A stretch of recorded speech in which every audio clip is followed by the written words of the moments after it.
വലിയൊരു ദുരന്തത്തിൽ നിന്നും കരകയറാനുള്ള ശ്രമത്തിലാണ് നടൻ ഷൈൻ ടോം ചാക്കോയും കുടുംബവും. 2 ദിവസം മുമ്പാണ് നടന്റെ ജീവിതം തലകീഴായി മറിഞ്ഞത്. കഴിഞ്ഞ ദിവസം പുലർച്ചെ തമിഴ്നാട്ടിലെ സേലം ധർമ്മപുരിയിലുണ്ടായ വാഹനാപകടത്തിൽ ഷൈനും കുടുംബവും ഉൾപ്പെട്ടുവെന്ന വാർത്ത ഞെട്ടലോടെയാണ് മലയാളികൾ കേട്ടത്. ഷൈനിന്റെ ചികിത്സയുമായി ബന്ധപ്പെട്ടുള്ള യാത്രയിലായിരുന്നു കുടുംബം. അമ്മ, അച്ഛൻ, സഹോദരൻ, ഡ്രൈവർ, ഷൈൻ എന്നിങ്ങനെ 5 പേരാണ് അപകടം നടക്കുമ്പോൾ വാഹനത്തിൽ ഉണ്ടായിരുന്നത്. അപകടത്തിൽ നടന്റെ പിതാവ് CP ചാക്കോയ്ക്ക് ജീവൻ നഷ്ടപ്പെട്ടു. ഗുരുതരമായി പരിക്കേറ്റ ചാക്കോയെ ആശുപത്രിയിലേക്ക് കൊണ്ടുപോകും വഴിയാണ് മരിച്ചത്. കാറിന്റെ മധ്യഭാഗത്തായിരുന്നു ചാക്കോയും ഭാര്യയും ഇരുന്നത്. പിൻസീറ്റിലിരുന്ന് ഉറങ്ങുകയായിരുന്നു അപകട സമയത്ത് ഷൈന്. ലോറി ദിശ മാറി വന്നതാണ് അപകടത്തിന് കാരണമായതെന്നാണ് ഡ്രൈവറുടെ വിശദീകരണം.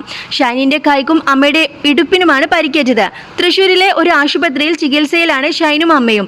മലയാള സിനിമയിലെ ഷൈനിന്റെ സഹപ്രവർത്തകരിൽ ചിലരെല്ലാം എത്തിയാണ് ഷൈനിനെയും കുടുംബത്തെയും തമിഴ്നാട്ടിൽ നിന്നും കേരളത്തിലേക്ക് കഴിഞ്ഞ ദിവസം എത്തിച്ചത്.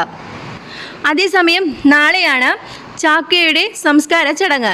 ജീവിതത്തിലെ ഏറ്റവും മോശം സമയത്തിലൂടെ കടന്നു പോകുന്ന നടൻ ഇപ്പോഴിതാ പിന്തുണ അറിയിച്ച് എത്തിയിരിക്കുകയാണ് മുൻ കാമുകി തനുജ. ഷൈനിന് ഒപ്പമുള്ള ചിത്രം പങ്കുവച്ച് താൻ എപ്പോഴും ഒപ്പമുണ്ടാകുമെന്നാണ് തനുജ കുറിച്ചത്. ഷൈനിന്റെ കുടുംബവും വാഹനാപകടത്തിൽ ഉൾപ്പെട്ടുവെന്നും പിതാവ് മരിച്ചുവെന്നുമുള്ള വാർത്ത പുറത്തു വന്നപ്പോൾ മുതൽ തനുജ കുടുംബത്തിന് പിന്തുണ അറിയിച്ചിരുന്നു. ചാക്കോയുടെ സംസ്കാര ചടങ്ങുമായി ബന്ധപ്പെട്ട് വിശദാംശങ്ങൾ എല്ലാം തനുജയും സോഷ്യൽ മീഡിയ വഴി പങ്കുവച്ചിരുന്നു. കഴിഞ്ഞ വർഷം ജനുവരി 2-നാണ് താൻ വിവാഹിതനാകാൻ പോവുകയാണെന്ന് ഷൈൻ ടോം ചാക്കോ എൻഗേജ്മെന്റ് ചിത്രങ്ങൾ പങ്കുവച്ച് കുറിച്ചത്. ദീർഘനാളത്തെ പ്രണയത്തിനു ശേഷം കുടുംബാംഗങ്ങളുടെ പിന്തുണ ലഭിച്ചതോടെയാണ് ഷൈനും തനുജയും വിവാഹ നിശ്ചയം നടത്തിയത്. തനുജ മുസ്ലിമാണ്.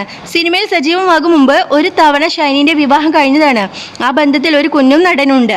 തന്റെ മുൻ ഭാര്യയും കുഞ്ഞും വിദേശത്താണെന്നും അമ്മയ്ക്കൊപ്പം കുഞ്ഞിനെ വിട്ടത് തന്റെ സമ്മതത്തോടെയാണെന്നും മുമ്പൊരു അഭിമുഖത്തിൽ ഷൈൻ വെളിപ്പെടുത്തിയിരുന്നു. തനുജയുമായുള്ള വിവാഹ നിശ്ചയം കഴിഞ്ഞ് 6 മാസം പിന്നിട്ടപ്പോഴാണ് ഇരുവരും വേർപിരിഞ്ഞുവെന്ന വാർത്ത പുറത്തു വരുന്നത്. ഷൈൻ തന്നെയാണ് പ്രണയം തകർന്നുവെന്ന് ആദ്യമായി വെളിപ്പെടുത്തിയത്. ഒരു പെണ്ണെന്ന സങ്കല്പം തനിക്ക് സാധിക്കുന്ന ഒന്നല്ലെന്നാണ് നടൻ പറഞ്ഞത്. ഷൈനുമായുള്ള പ്രണയം ആരംഭിച്ച ശേഷം തനുജയ്ക്ക് വീട്ടിൽ നിന്നും എതിർപ്പ് നേരിടേണ്ടി വന്നിരുന്നു. ഉമ്മ പലവട്ടം തന്നെ വിലക്കിയിട്ടും അത് കേൾക്കാതെയാണ് താൻ ഷൈനിനെ പ്രണയിച്ചതെന്നും തനുജ പിന്നീട് പറഞ്ഞിരുന്നു. ഇട്ടിട്ട് പോകുമെന്ന്, ഇത് ചെയ്യരുതെന്നും ഉമ്മ എന്നോട് പറഞ്ഞതാണ്. അവസാനം ഉമ്മ പറഞ്ഞ് തന്നെ സംഭവിച്ചു. ഞാൻ എൻ്റെ കാര്യങ്ങൾ നോക്കി പോകുന്നു, അയാൾ അയാളുടെ കാര്യങ്ങൾ നോക്കി പോകുന്നുണ്ടുവെന്നാണ് തനുജ പറഞ്ഞത്. നടനുമായുള്ള ബന്ധം വേർപ്പെടുത്തിയതിനു ശേഷമുള്ള തനുജയുടെ ജീവിതം വളരെ ദുസ്സഹമായിരുന്നു. മോഡലായ തനുജ ബ്രേക്കപ്പിന് ശേഷം ഷൈനിനോടുള്ള പ്രണയം മനസ്സിൽ സൂക്ഷിക്കുന്നുവെന്ന് വേണം പുതിയ ഇൻസ്റ്റഗ്രാം സ്റ്റോറിയിൽ നിന്നും മനസ്സിലാക്കാൻ. ഡാൻസ് പാർട്ടി സിനിമയുടെ ഓഡിയോ ലോഞ്ചിനാണ് പ്രണയം പരസ്യപ്പെടുത്തിക്കൊണ്ട് തനുജയ്ക്ക് ഷൈൻ ആദ്യം പൊതുവേദിയിൽ എത്തിച്ചത്.